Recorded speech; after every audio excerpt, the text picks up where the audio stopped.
Hello and welcome in. It's always college football. It's our Sunday show. Today is September 14th, and we're so glad that you're with us today. We don't usually do this on Sunday show, but it's been a fun and somewhat chaotic travel day. Did game LSU in Florida last night, drove halfway. I live in Birmingham, drove halfway from Baton Rouge to Hattiesburg, drove to Hattiesburg, stayed there, woke up early, drove back. So we apologize that the show is getting to you a little later than it usually is on Sunday, but there's just no easy way to get from Baton Rouge to Birmingham. Unless you wanted me to drive to like 2, 3 in the morning, I just couldn't do it. I had to go to bed, but did, as a result, get to watch the end of what was an entertaining game between Cal and Minnesota. I got to watch the end of Boston College Stanford. So, hey, we had a good day. We are bright-eyed and bushy-tailed here on a Sunday.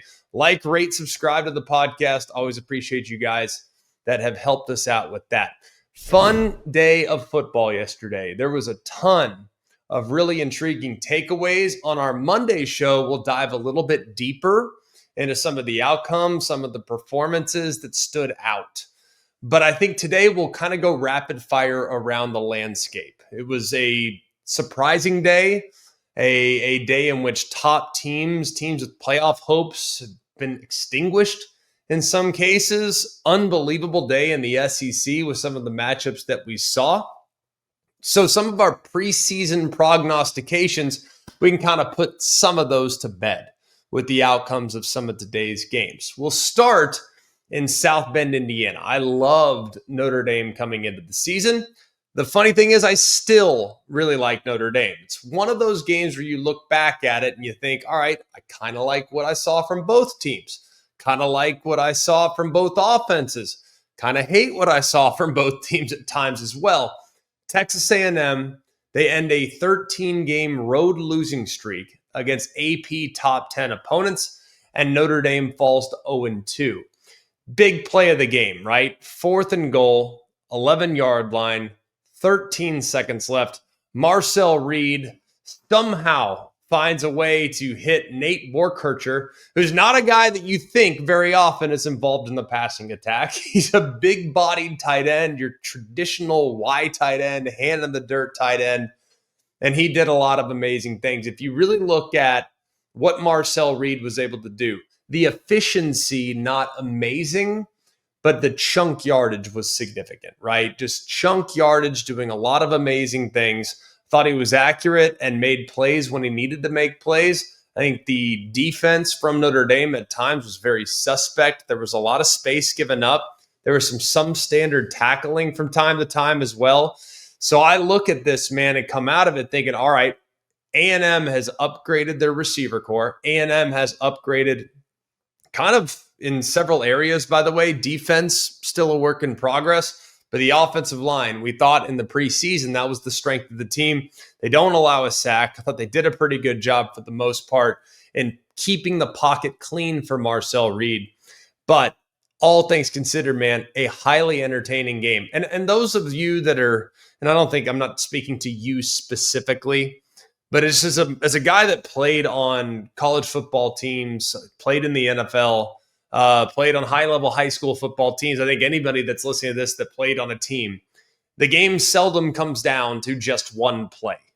And so many people will point to the dropped snap on the extra point. Yes. Was that play highlighted? Yes.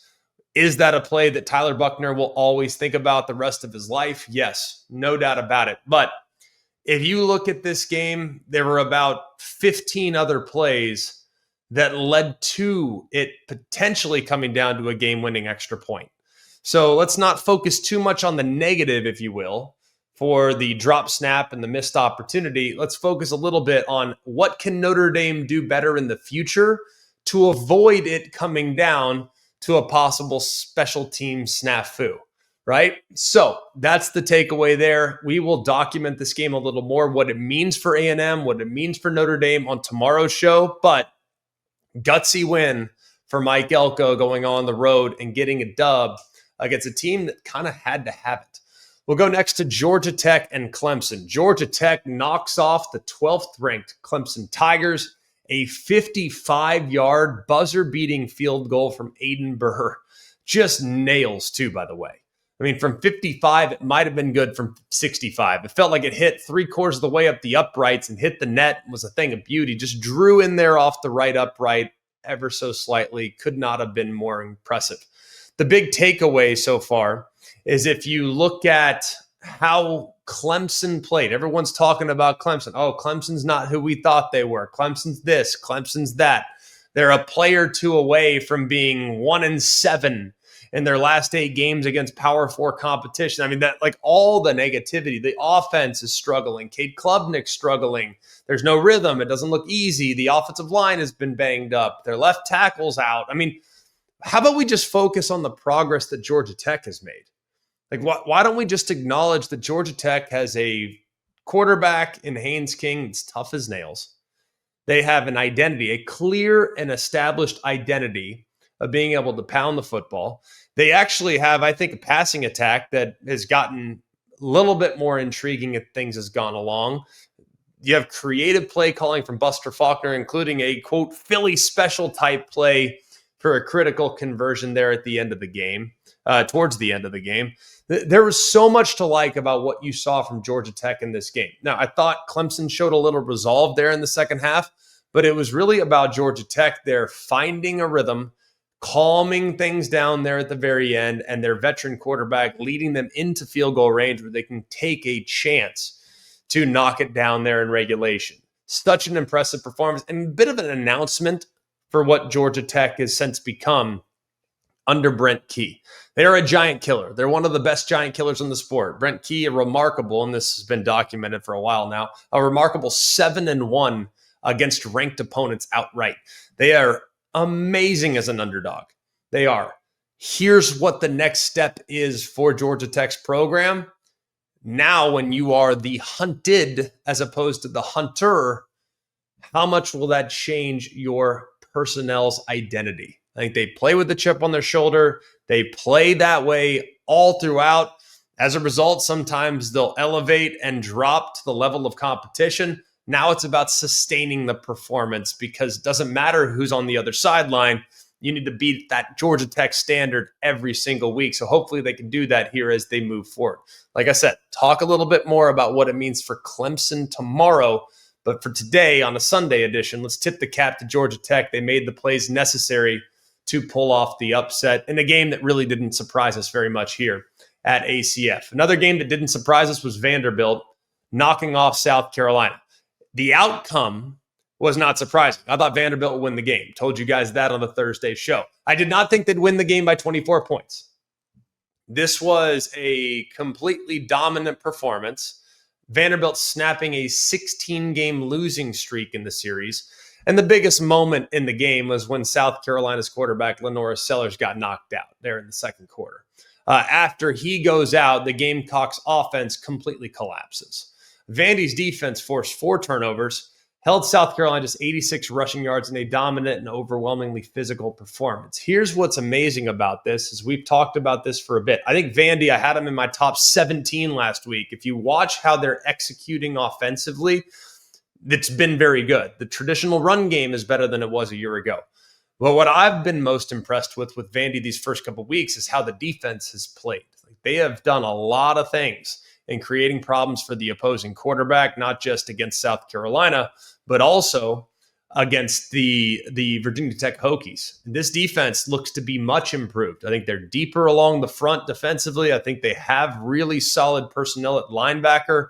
This team is totally different from what they were 2 or 3 years ago with their personnel, with their depth. Clark Lee deserves a remarkable amount of credit. The other thing I'd say about this game as well, as it relates to South Carolina, we had kind of told you I'm not sold on what I've seen from them outside of Lenora Sellers. Even the game against Virginia Tech, Lenora Sellers had to do a lot of really nice things.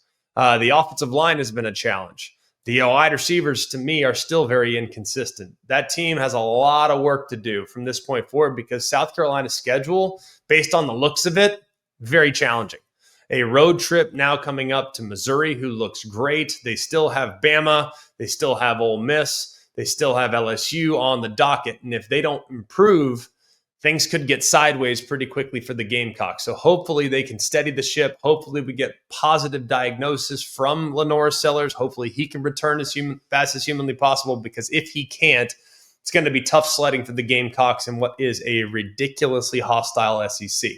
Let's go to the game of the day, or one of the games of the day. I think it's probably a photo finish between Notre Dame and Texas A&M and Georgia and Tennessee. What a resilient performance from the Georgia Bulldogs. That's the biggest takeaway in this game. You're watching it. Home crowd is roaring, checkered kneeling. You get a lightning fast start from Tennessee. To see Joey Aguilar come out and push the ball down the field, and people have been a little critical, maybe too much air under the ball. It allows defenders to close. All that can be said. All that is fair. But here's the difference between Joey Aguilar and the quarterbacks that Tennessee's had under center the last couple of years with Joe Milton and Nico Iamaleava. Those guys overthrew receivers. How often did we see Joe Milton have an open receiver and throw it into the first row of the stands? How often did we see the same from Nico Iamaleava? Well, guess what? Aguilar's giving his receivers a chance to go up and make a play. He might underthrow him, fine, but at least his receiver has a chance.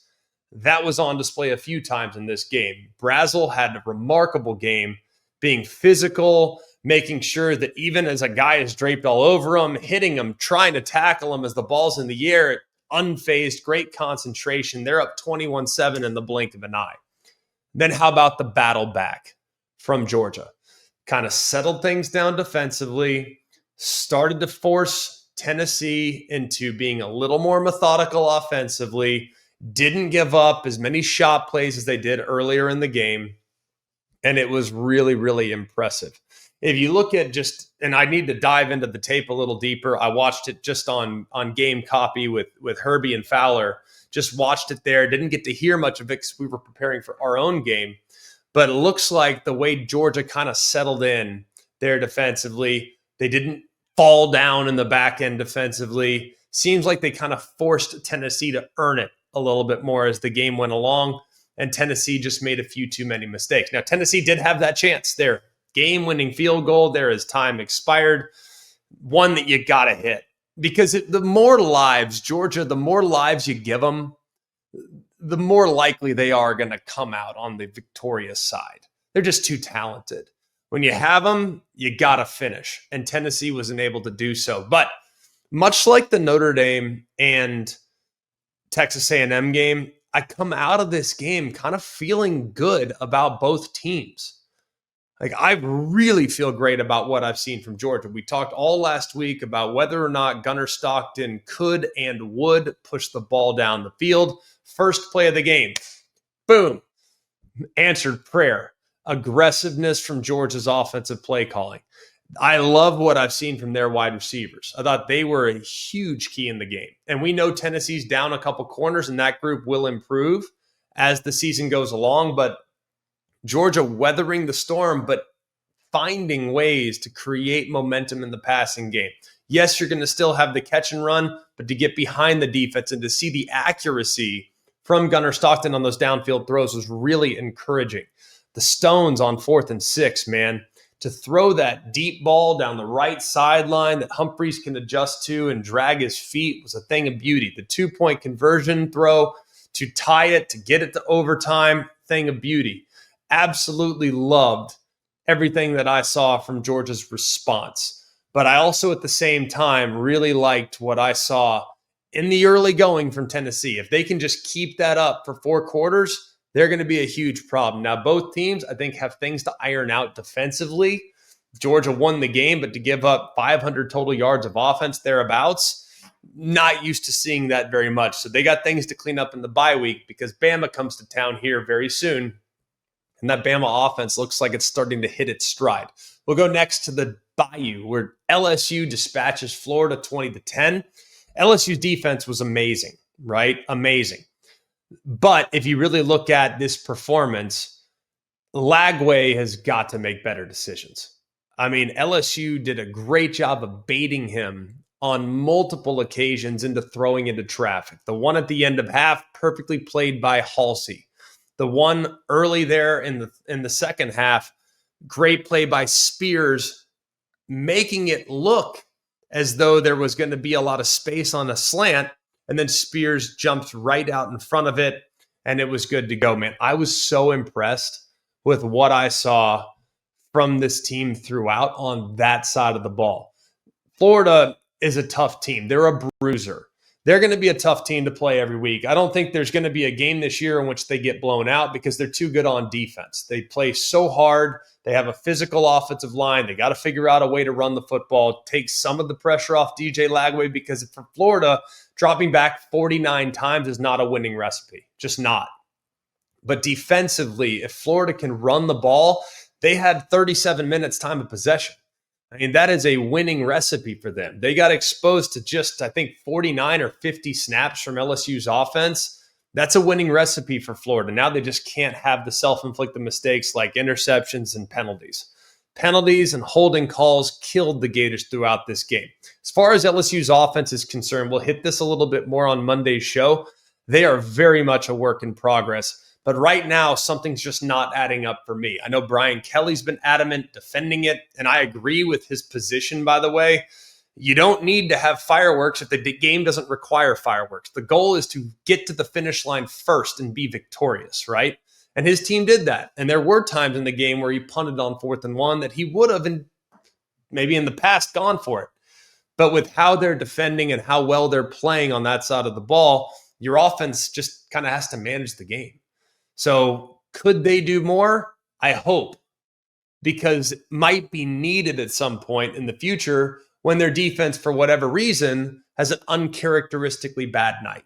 So we'll watch that team closely, but we'll talk a little more about their offensive, quote, futility tomorrow, because I think there's still room for growth there, but I'm still optimistic about what we've seen from LSU.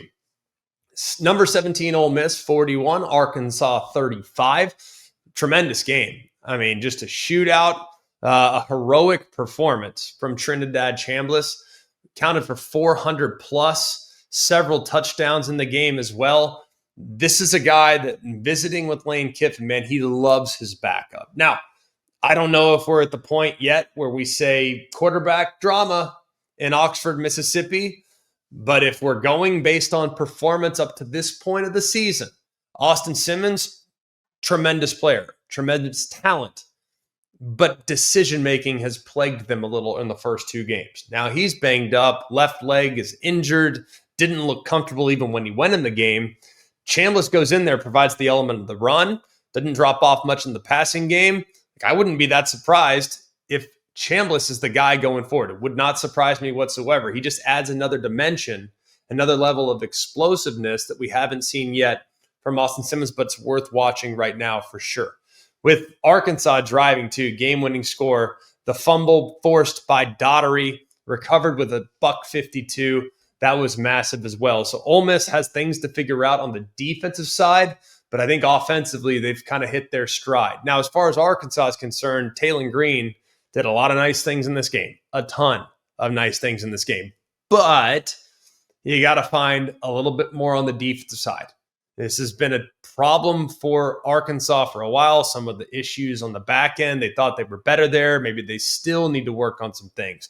You know, they have a player or two in the front 7 that can take over the game, but there's just 1 or 2, not 4 or 5. That's where they got to grow. And they need to be more consistent on that side of the ball if they're going to get to the point where they need to get. But with their quarterback, Taylon Green, they're going to be in every game. They're going to be a problem in every game because I think they can manufacture points at a moment's notice because of how talented their quarterback is. We'll go next to Ohio State and Ohio. A bit of a slow start for the Buckeyes, but they scored on their final 4 drives. Jeremiah Smith, 9 for 153. The team needs to kind of figure some things out, though, in the red zone. We'll dive a little deeper into that. I'm not worried about Ohio State. To me, just a bit of a sluggish performance after looking like a juggernaut last week. Alabama dispatches Wisconsin 38-14. Ty Simpson, guys, Alabama's got it going offensively right now. Now, here's the thing. People will say, well, Alabama beat an overmatched Wisconsin team. I agree with you. I never at one point in breaking this game down, thought Wisconsin would manufacture a ton of points and yards. I thought Bama's defense matched up pretty well against them. You're also going against a backup quarterback, an experienced backup quarterback at that. Thought there was a likelihood of him making a mistake or two. I just didn't think Alabama's offense and their passing game in particular would come out and put 38 on the board. And the crazy thing is there was a lot of opportunities left on the field for the Tide as well.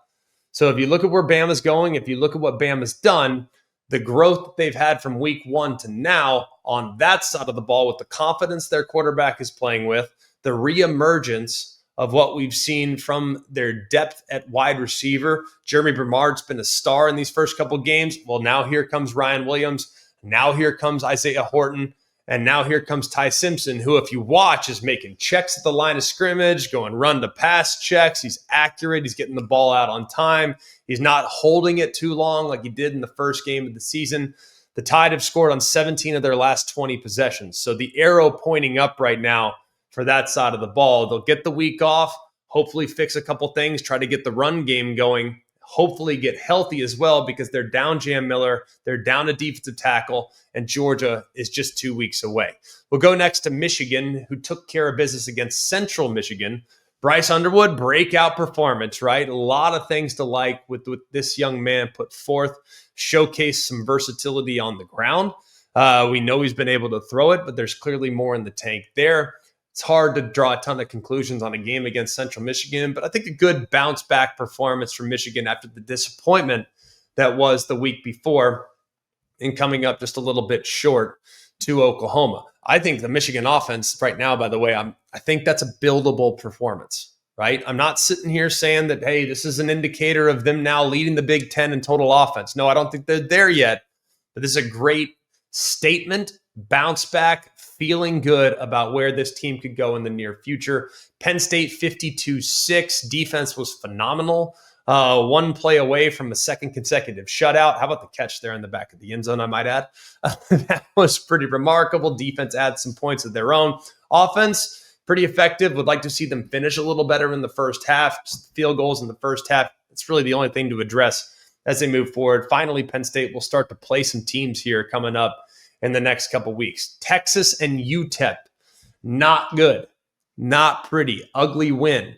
Good rushing attack. Arch Manning, I think, did some nice things with his legs. The run game got going just a little bit, but man, there are things to iron out in the passing game. Everyone pointed to Arch Manning by himself. I think the wide receivers have to shoulder some of the blame in this one as well. They did not, I think, they did not do the job that they needed to do for their quarterback in search of finding some rhythm in the passing game. We'll dive into that performance a little more tomorrow. Miami crushes South Florida. Not a surprise here. I thought Miami matched up really well against South Florida. Their advantages along both lines of scrimmage were evident throughout. Carson Beck had a lot of really great moments, had the big fourth down stop. That fourth down stop then turns into a 91-yard touchdown drive, completely broke the game open. This game got delayed too, so that's advantage home team. Miami is who we thought they were. There's no denying that. I like South Florida. It's been a great story. It does not impact my views on them with what they could be for the G5 as a possible G5 playoff contender, but this was going to be tough sledding. After the emotion and the victory last week against Florida, to come back and do it again for a third consecutive week, just too much to ask from the Bulls. Number 9, Illinois shuts out Western Michigan. Defense was outstanding, had the goal line stand there at the end of the first half. A lot to like there. Illinois now, what do the Illini do this upcoming week? One of the more intriguing games of the week. They're on the road at Indiana. Illinois probably going to stay in the top 10. Duke's loss doesn't help their resume whatsoever. Duke lost to Tulane. So maybe Illinois drops just a little bit. I think they will in my poll. But still at the same time, that should set the table for one of the bigger matchups of week 4 when they take on the Hoosiers. Utah handles Wyoming. A little sloppy there in the first half, but the offense got going there. 4 consecutive touchdown drives in the second half to pull away from the Cowboys. Mississippi State 63-0 over Alcorn. Total domination. First play of the game, 73 yards. The game was so lopsided that things were shortened there in the second half. So, hey, a lot to take away from this first weekend that featured quite a few conference matchups. You got to feel great if you're a Texas A&M Aggie. You got to feel great if you are a Vanderbilt Commodore. You got to be so fired up if you're a Georgia Bulldog to get a team's best punch, to weather the storm, and to steal one there in overtime was massive for the Georgia Bulldogs, especially on a day when their defense did not have their best stuff. You got to be crushed if you are Notre Dame and Clemson. Two teams with high hopes to make the college football playoff this upcoming year. Now it appears like those two teams, their playoff hopes are on life support. It's also got to be a killer if you're South Carolina. Really, really reliant on that one player. And with the absence of Lenora Sellers, hopefully it's not a prolonged absence, but if it is, South Carolina could be in a world of hurt knowing what's coming up on the schedule here in the weeks to come. Don't know how it's going to look in the polls. We will give our top 25 on Wednesday, and we look forward to being back with you tomorrow for our top 10 takeaways from week 3 of the college football season.